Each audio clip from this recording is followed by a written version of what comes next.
दोस्तों, अक्सर जब हम मंदिर में जाते हैं तो पंडित जी हमें भगवान का चरणामृत देते हैं। क्या कभी हमने ये जानने की कोशिश की कि चरणामृत का क्या महत्व है? शास्त्रों में कहा गया है कि अकाल मृत्यु हरणम सर्व व्याधि विनाशनम विष्णुः पादोदक पीत्वा पुनर्जन्म न विद्यते। अर्थात भगवान विष्णु के चरण का अमृत रूपी जल समस्त पाप व्याधियों का शमन करने वाला है तथा औषधि के समान है।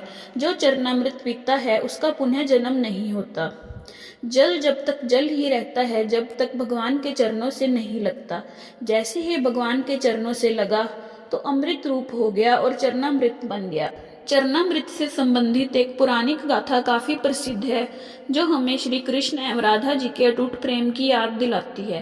कहते हैं कि एक बार नंदलाल काफी बीमार हो गए। कोई दवा या जड़ी बूटी उन पर बेअसर साबित हो रही थी। तभी श्री कृष्ण ने स्वयं ही गोपियों को एक ऐसा उपाय करने को कहा जिसे सुन गोपियां दुविधा में पड़ गई। श्री कृष्ण ने गोपियों से उन्हें चरणामृत पिलाने को कहा।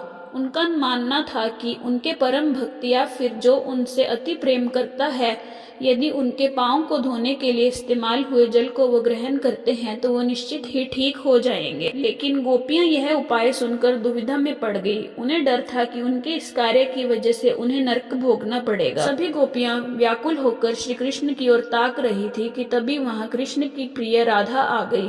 अपने कान्हा को इस हालत में देखकर राधा जी के तो प्राण ही निकल गए। तब गोपियों ने राधा जी को श्री कृष्ण द्वारा बताया गया उपाय बताया और श्री राधा जी ने एक भी पल व्यर्थ करना उचित न समझा और जल्दी से अपने चरणों से चरणामृत बनाकर श्री कृष्ण को पिलाया। राधा जी जानती थी कि वे क्या कर रही हैं। जो बात अन्य गोपियों के लिए भय का कारण थी, ठीक वही भय राधा जी के मन में भी था। लेकिन कृष्ण को वापस स्वस्थ करने के लिए वह नरक में चले जाने के लिए भी तैयार थी।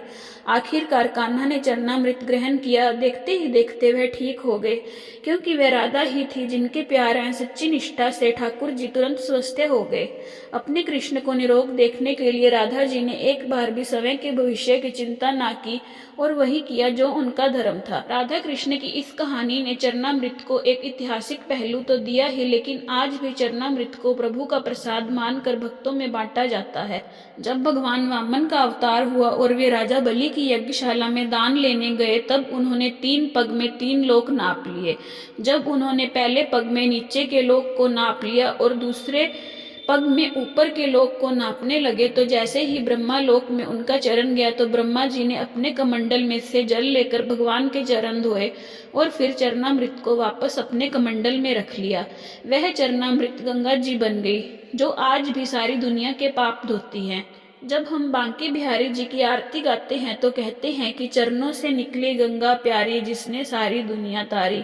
धर्म में इसे बहुत ही पवित्र माना जाता है तथा मस्तक से लगाने के बाद इसका सेवन किया जाता है।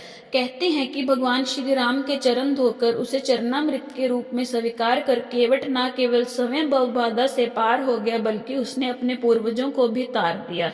इसीलिए यह मान्यता है कि भगवान का चरणामृत औषधि के समान है। यदि उसमें तुलसी पत्र भी मिला दिया जाए तो उसके औषधीय गुणों में भी वृद्धि हो जाती है। कहते हैं कि सीधे हाथ से तुलसी चरणामृत ग्रहण करने से हर शुभ का, अच्छे काम का जल्द परिणाम मिलता है। इसीलिए चरणामृत हमेशा सीधे हाथ से लेना चाहिए।